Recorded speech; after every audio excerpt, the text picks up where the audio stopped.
Happy Pride, my little gabies. Could you imagine how misleading that would be if you were unfamiliar with my content and you just got halfway through this video and realized that it just was not what you thought it was going to be? It's kind of a funny thought, but it is Pride Month, and like it or not, I did promise y'all that we would get gay with it this week, so that is precisely what we are going to do. We're going to look at the history of Pride Month. How did it turn into what it is today, and all of that kind of stuff. But before we do any of that, please make sure that you are subscribed to this channel and give this video a like down below. If you're watching on Spotify, make sure you give the show a rating and a follow over there. And as always, all of my other social medias are linked down below if you want to check any of those out. And with that, my name is Noelle. This is Just Say No. Let's get into it.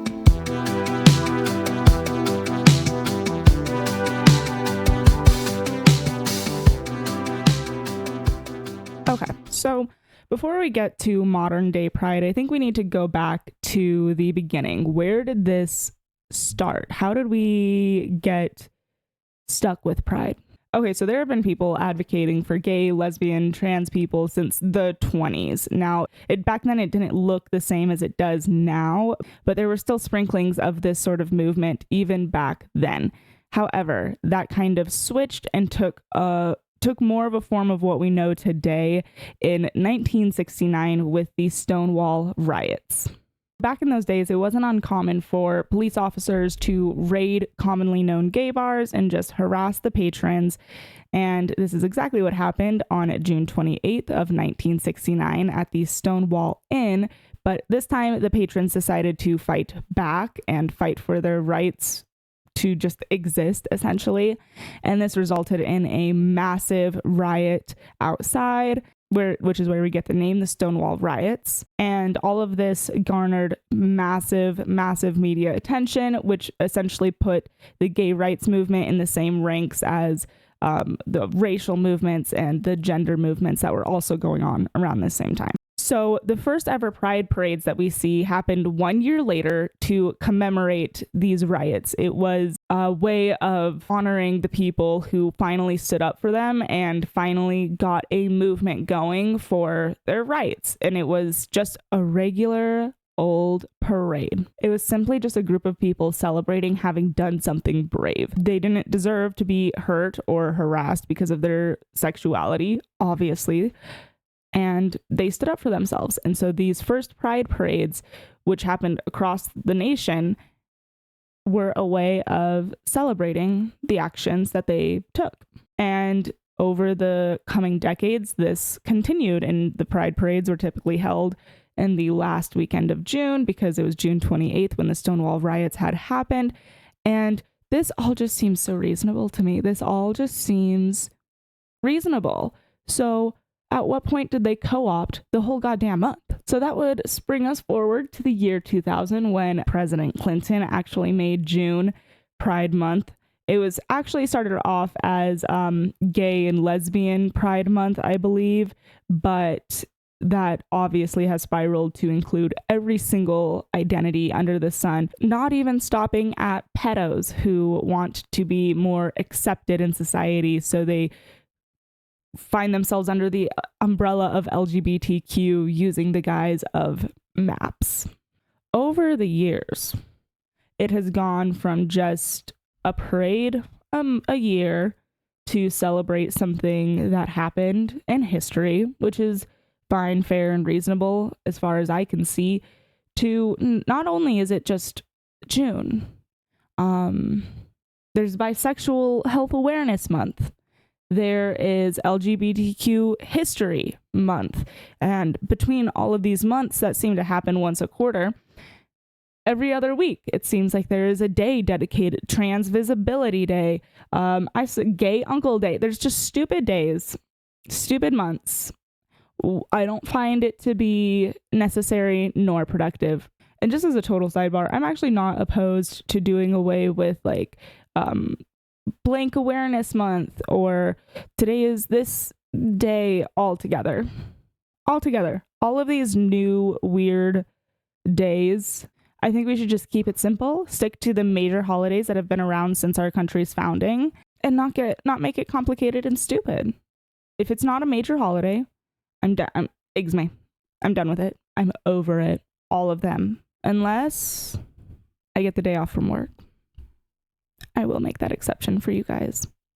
The expansion of it from just a weekend to now the whole month to now there's like 3 or 4 months that are Pride centric, and all of these days is largely what I and many others are saying when we say that what the Pride movement is today is so void of what it started out to be, what it was originally created to be, that it is no longer the same movement. These are 2 separate things. And people are tired of it because it's so conceited. It's a conceited movement. There's nothing other than self-fulfillment within this movement, and it's degenerate. But since we do have our brief history and we can see what it was back then and what it is now, how did we get here? How did it switch up like this? What happened? How did it go from an actual parade celebrating actual love to what we have today, which is vulgar sex acts on the street? How did Pride go from a thing that was supposed to celebrate love to something that now displays kink proudly and loudly? When did it become normal to show up in BDSM gear? And more importantly, when did the community decide that it was okay to not only show up in public in BDSM gear, but to show up in front of children, to interact with children wearing such attire? When did that become normalized? Because let me tell you right now, it is exactly that has been the downfall of this movement. The moment that a movement starts going after children is the moment that a movement is done in the public eye. You've gone too far, sir. They, them, whatever. You've gone too far. Now, I do think it is the reality that Pride for a long time has been generally inappropriate for children.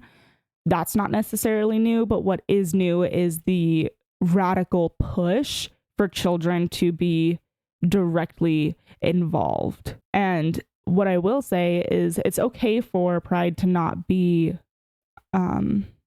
appropriate for children. Not everything is catered for children.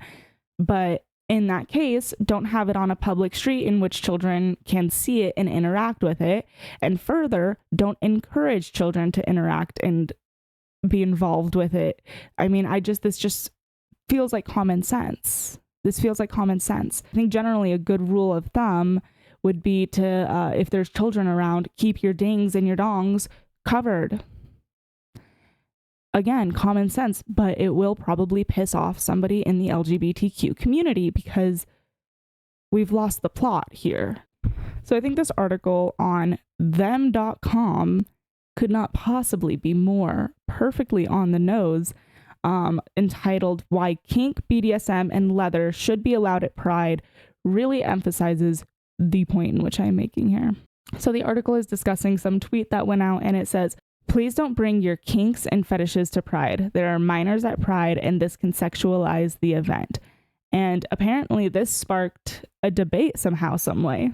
And if you ask me personally, this is the defining line in the sand within this movement. And if you are on the side that says that it's okay to display kinks and fetishes in front of children, you are sick. You are sick and you need to go to jail. Do not pass go. Do not collect $200. Jail. Go. So during this debate online, someone said, one of the core tenets of Pride is liberation and working against cultural shaming. And another said, calling to make Pride kid-friendly implies that celebrating sexuality and kink openly is bad. Normalizing these things is the goal of Pride. When I sit here and I tell you, the fact that people can have that thought in their head, type it out on Twitter, reread it, hit send, and at nowhere in that process realize what I'm saying is nasty. What I'm saying is sick. Blows my mind. It really blows my mind. What is wrong with you? Unfortunately, this article continues on stating, those opposed to public representation of queer fetish culture treat it as a taboo and as an inherent sexual risk to youth. But this both oversimplifies BDSM and underestimates the intellectual capacity of young LGBTQ people. Now, I'm going to hold your hand when I say this. You have no business being in public. You have no business interacting with anyone, let alone minors. And I must say, how can you openly say this? Say stuff like this. Say things like, you're just underestimating the intellectual abilities of children to understand sex and kink. How can you say that and then be like dumbfounded when people call you a groomer? Because if a Catholic priest was showing a boy things about kink and fetish because he thought he was intellectually smart enough, what would that be? If a teacher did the same thing with a student, what would that be? But somehow we have gotten to a point where if you are under the gay umbrella, you can do no wrong. In fact, I'm probably homophobic for saying this. I'm probably a transphobe for making these. And ultimately, their approach to kink and fetish is that it just needs to be normalized. That people can't control that they're attracted to feet. People can't control that they like to be dressed up as a dog and whipped. So we as a society need to accept it and normalize it. And further, we cannot shame them. We cannot shame them for having these weird ideas. And I know, and I do believe that the slippery slope idea is a little bit overused, but it is obvious here. It is obvious with this one because maps, once upon a time, about 3 minutes ago, were once called pedophiles, which is the correct term that we should be using for those people. But the Pride movement has become so hyper-fixated on normalizing the not normal and accepting the utterly unacceptable that they have literally given pedophiles a rebrand, which, if you don't know, MAPS stands for Minor Attracted Person. That's a damn pedophile if I ever seen one. And no, I'm not going to call a pedophile a MAP.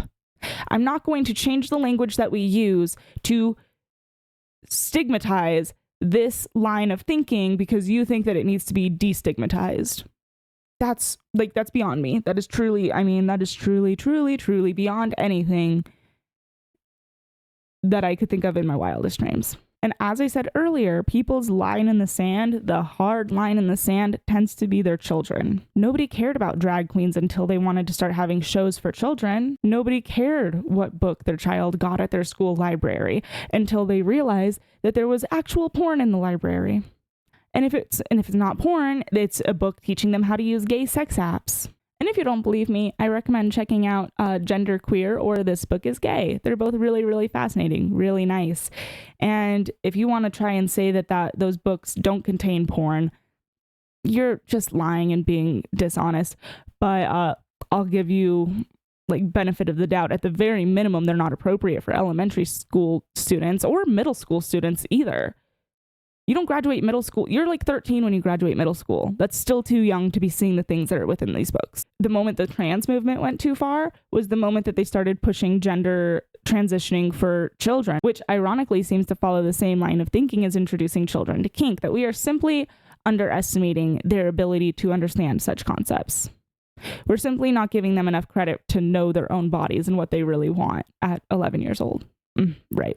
I personally think that you are overestimating a child's ability to understand these sorts of concepts. I think you are giving them maybe a little bit too much credit in this field, in this department. But who am I? And we are getting ready to close out the episode, but before I do, I would be remiss if I didn't mention the fact that along with everything else we listed from a religious standpoint, it's also important to mention the fact that pride is a sin. It is one of the 7 deadly sins.